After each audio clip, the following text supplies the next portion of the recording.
Salut tout le monde! Aujourd'hui, on fait le Piña Colada, un cocktail souvent associé aux vacances, aux tropiques ou aux petits plaisirs coupables, mais c'est aussi un cocktail qui peut être très réconfortant à cause de son côté riche et crémeux. Donc une option parfaite pour un mois d'hiver rigoureux où on aura envie de s'évader un peu. On va en faire deux versions aujourd'hui, une version classique avec alcool et aussi une version virgin pour ceux qui veulent faire le mois de février sec. Donc si c'est pas déjà fait, avant de commencer, abonne-toi, c'est parti!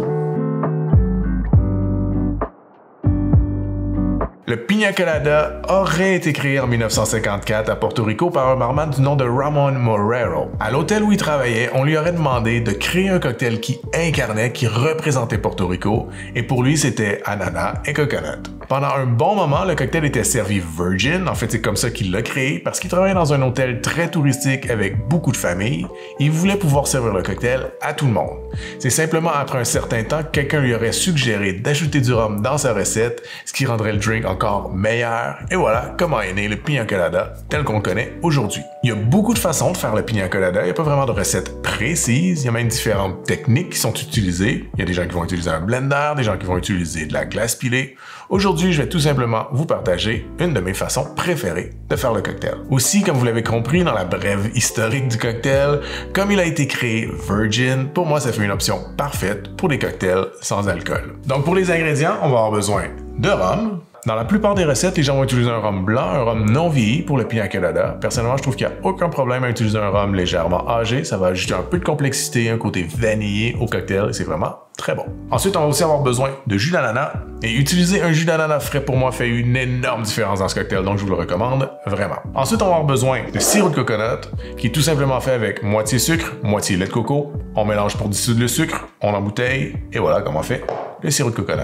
Et on va aussi ajouter un peu de lait de coco supplémentaire pour accentuer le coconut. Pour la version sans alcool, on va éliminer le rhum, évidemment, on va ajouter plus de lait de coco, et si vous n'avez pas envie de faire votre sirop de coco à la maison, je vous recommande vivement le sirop de coco et ananas de Cherry River. Si ça vous intéresse de l'acheter, le lien va être dans la description en bas. Donc maintenant, le cocktail.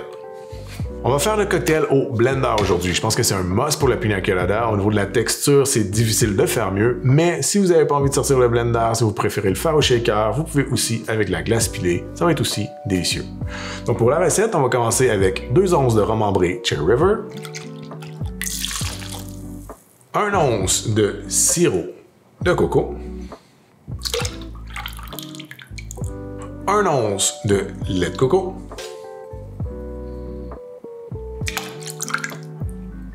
et 3 onces de jus d'ananas.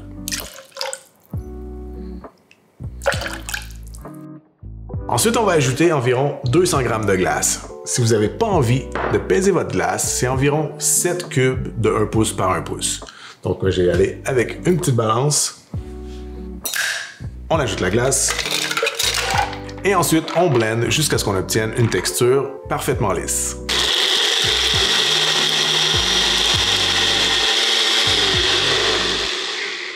On va tout simplement verser notre Piña Colada dans un beau verre tiki.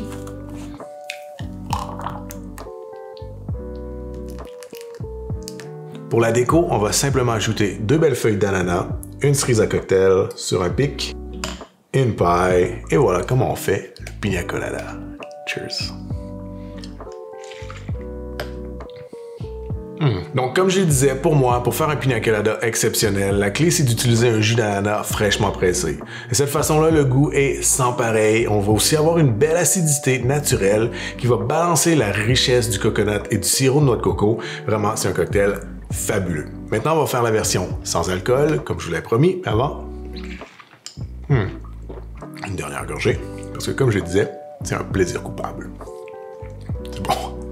Donc, pour la version sans alcool, la seule chose qui change, c'est qu'on enlève le rhum et on le remplace par plus de lait de coco. L'alcool dans un cocktail a souvent l'effet d'assécher le drink. Par là, je veux dire qu'on va avoir un cocktail qui va être moins sucré à cause de l'ajout d'alcool. L'alcool aide à balancer le côté sucré, de la même façon que les bitters nous aident souvent à tempérer aussi ce côté sucré-là. Donc ici, comme on n'utilise pas d'alcool, on a besoin d'aller chercher ce côté un peu plus sec, là, et comme nos deux ingrédients ici, le sirop de coco et le jus d'ananas, ont du sucre, la seule chose qu'on pourrait faire, c'est d'ajouter plus de lait de coco pour contrebalancer ce côté sucré-là. Donc, on va faire 3 onces de lait de coco,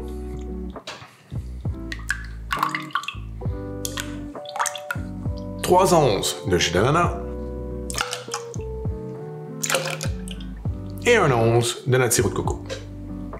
Encore une fois, si vous ne voulez pas le faire à la maison, je vous recommande d'acheter le sirop coco et ananas des Cherry River. On ajoute la même quantité de glace que tantôt, donc 200 grammes.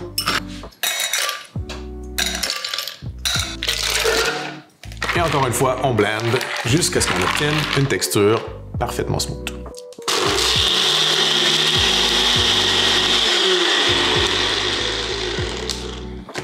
Encore une fois, on verse dans notre verre tiki préféré.